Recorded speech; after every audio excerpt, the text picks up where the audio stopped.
Radhe Radhe dear friends, welcome to another video at your YouTube channel. तो आज हम बात करने वाले हैं षठतिला एकादशी के विषय में। तो चलिए शुरू करते हैं। माघ का महीना भगवान विष्णु का महीना माना जाता है। माघ महीने के कृष्ण पक्ष की एकादशी तिथि को षठतिला एकादशी का व्रत रखा जाता है। षठतिला का मतलब है 6 तिल, यानी 6 तरीके से तिल का प्रयोग। ज्योतिष के जानकारों की माने तो इस दिव्य तिथि पर किए गए तिल के दिव्य प्रयोगों से जीवन में ग्रहों के कारण आ रही बाधाओं को दूर किया जा सकता है।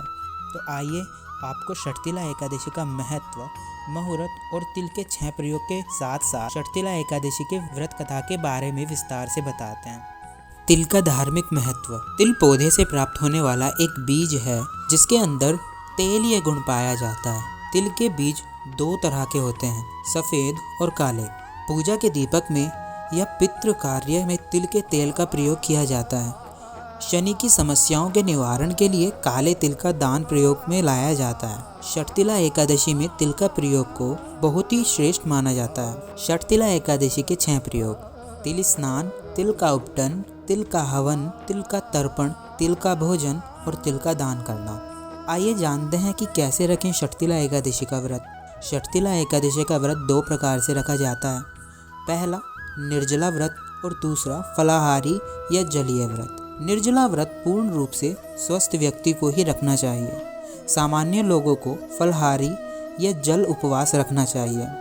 इस व्रत में तिल स्नान, तिलयुक्त उपटन लगाना चाहिए, तिलयुक्त जल, तिलयुक्त आहार को ग्रहण करना चाहिए। षठतिला एकादशी की पूजन विधि। षठतिला एकादशी के दिन गंध, फूल, दीप दान, पान सहित भगवान विष्णु जी की पूजा की जाती है। इस दिन उड़द और तिल मिश्रित खिचड़ी बनाकर भगवान को भोग लगाने की परंपरा है। रात को तिल से 108 बार ओम नमो भगवते वासुदेवाय स्वाहा मंत्र से हवन करें। रात को भगवान के भजन करें और अगले दिन ब्राह्मणों को भोजन कराएं। षठतिला एकादशी का शुभ मुहूर्त।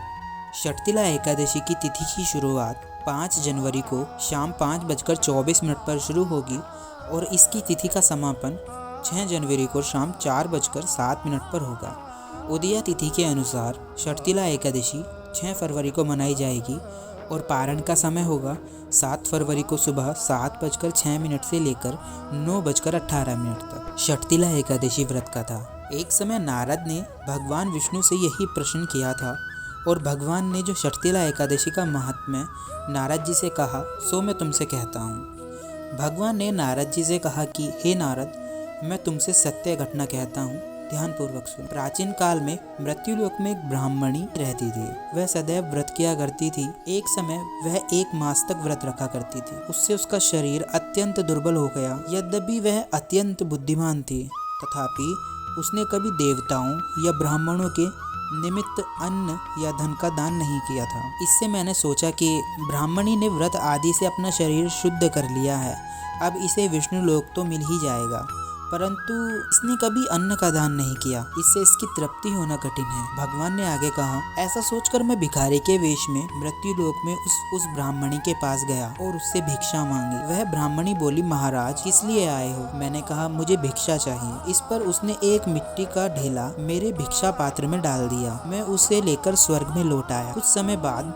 ब्राह्मणी भी शरीर त्याग कर स्वर्ग में आ गई। उस ब्राह्मणी को मिट्टी का दान करने से स्वर्ग में सुंदर महल मिला, परंतु उसने अपने घर को सब सामग्री से शून्य पाया। घबराकर वह मेरे पास आई और कहने लगी, भगवान, मैंने अनेक व्रत आदि से आपकी पूजा की, परंतु फिर भी मेरा घर में अन्न आदि सब कुछ वस्तुओं से शून्य है। इसका क्या कारण है? इस पर मैंने कहा, पहले तुम अपने घर जाओ, देव स्त्रियां आएंगी तुम्हें देखने के लिए। पहले उनसे षठतिला एकादशी का पुण्य और विधि सुन लो, तब द्वार खोलना। मेरे ऐसे वचन सुनकर वह अपने घर गई। जब देव स्त्रियां आईं और द्वार खोलने को कहा तो ब्राह्मणी बोली, आप मुझे देखने आई हैं तो षठतिला एकादशी का महात्म्य मुझसे कहो। उसमें से एक देव स्त्री कहने लगी कि मैं तुमसे कहती हूँ। जब ब्राह्मणी ने षठतिला एकादशी का महात्म्य सुना तब द्वार खोल दिया। देवांगनाओं ने उसे देखा कि ना तो वह गंधर्वी है और ना असुरी है, वह पहले जैसी मनुष्य ही है। इस ब्राह्मणी ने उसे कथानुसार षठतिला एकादशी का व्रत किया, जिसके प्रभाव से वह सुंदर